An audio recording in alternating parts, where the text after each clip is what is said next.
South Africa's renewable energy program has long been seen as one of the country's great public-private success stories.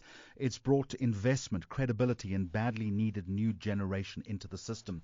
But the electricity market is changing. Private buyers are now active, wind and solar are commercially mature, and the real constraint is no longer just generation but grid access, flexibility and system stability. So the question is government still procuring the right kind of power, or is it maybe using yesterday's or an old model for tomorrow's electricity market? Someone who's applied her mind to that is Olga Suchkova, who's an associate director at the advisory firm Cresco. Olga, a very warm welcome to South Africa's Renewable Energy Independent Power Producer Procurement Program. Has it, in your opinion, gone from solving the country's energy problem to possibly becoming part of the bottleneck?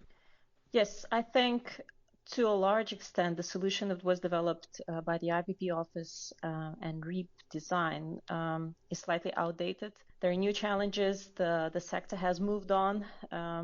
New initiatives are unfolding as we speak. So, in my opinion, yes, REIPP needs to evolve as well.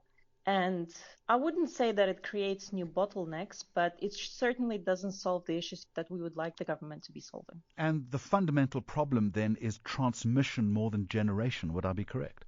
Yes, at this point in time, you would be correct, yes. So how do we get around that? How do you need to recalibrate or readapt the model to make sure that it's meeting those modern and changing needs? Well, you definitely need to have signals, right? So the way the design of the program needs to change is to create those signals. You know, you need to take grid constraints into consideration. You need to provide a solution for the projects to be located in the right grid zone. So that's just a basic requirement.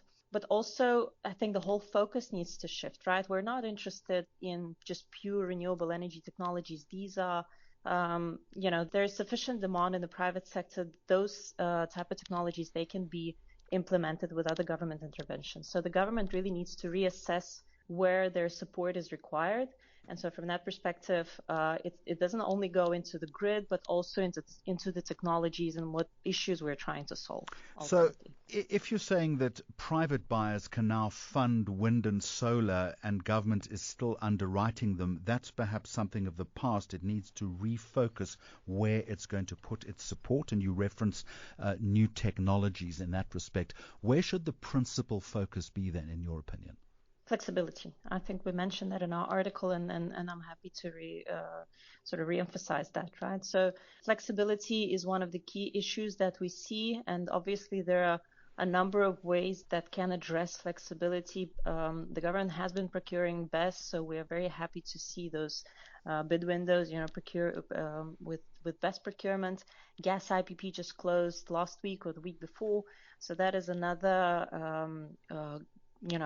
this is one of the right solutions. At the same time, the question is how feasible those projects are, but that's a separate discussion, I guess. So from that perspective, flexibility is definitely the right focus, but I think what we started off with, grid and access to the grid and grid development is a concern. ITP, the independent transmission program, unfortunately is not really developing as quickly as we would like it to. So that clearly should be the focus area within the government. I'm interested in your observation about flexibility. Is the problem there poor policy, or is it simply inertia and an inability to perhaps gather momentum quickly?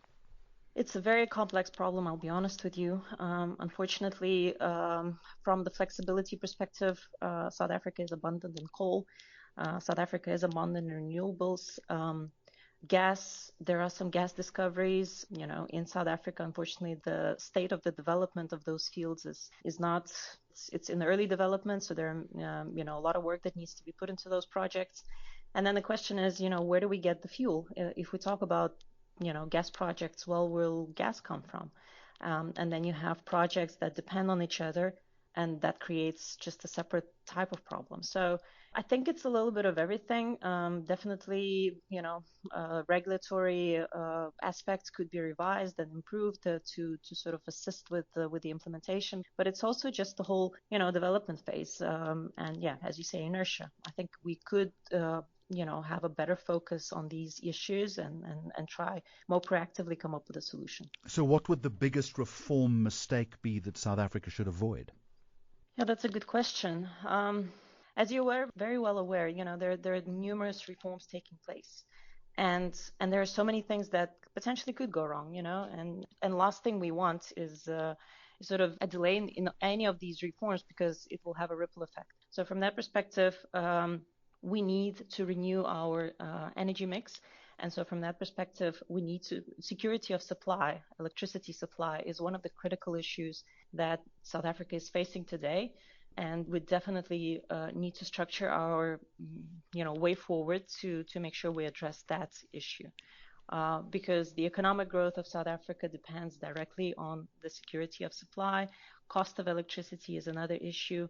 So all of this ultimately will impact, the economic growth and the sustainability of, Do you think we need to rethink the way then in which auctions are handled? Yes, that as well, definitely. We need to make sure that, all the different reforms, I think there needs to be an alignment in all those different initiatives that are taking place. And I think this is one of the key messages we were trying to put across with our article.